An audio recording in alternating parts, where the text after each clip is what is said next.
Bonjour à tous. Très bien. On a vu plusieurs étapes. On atteint maintenant la quatrième étape qui est l'étape de la maintenance.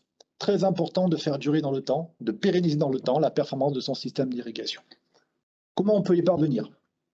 Évidemment en ayant une méthode et une rigueur qui commence par la vérification sur le terrain des éléments clés, des éléments fondamentaux.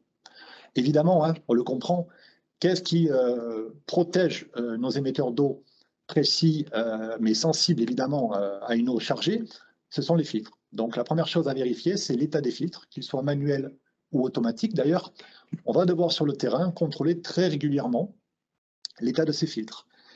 Les nettoyer avant qu'ils atteignent la limite en termes de charge, contrôler qu'effectivement, ils ne soient pas endommagés. L'intégrité des tamis, c'est très important. Du média filtrant sable, vérifier qu'il n'est pas fracturé, qu'il n'y a pas de cheminée préférentielle dans son fût à sable, c'est quelque chose d'important. Vérifier que ces rainures sur ces disques ne sont pas colmatées en faisant éventuellement un nettoyage à la brosse ou autre. Ce sont toutes des actions qui permettent de maintenir dans le temps la bonne capacité de filtration et donc la bonne qualité d'eau et donc d'avoir des émetteurs d'eau en capacité d'être performants.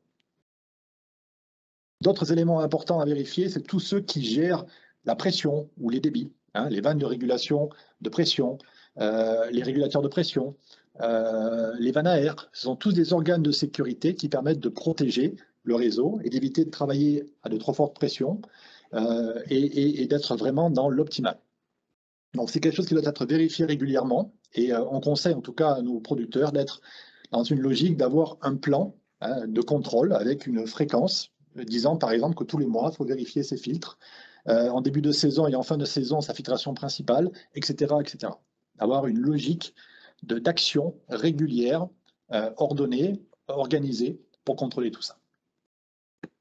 Les vannes électriques aussi, élément important, on les sous-estime peut-être trop souvent. Quand une vanne électrique ne s'ouvre pas, ça veut dire que potentiellement un secteur est en sous-irrigation. Et au-delà effectivement du risque lié à la culture, il y a aussi des perturbations sur le réseau qui peuvent arriver, qui peuvent survenir.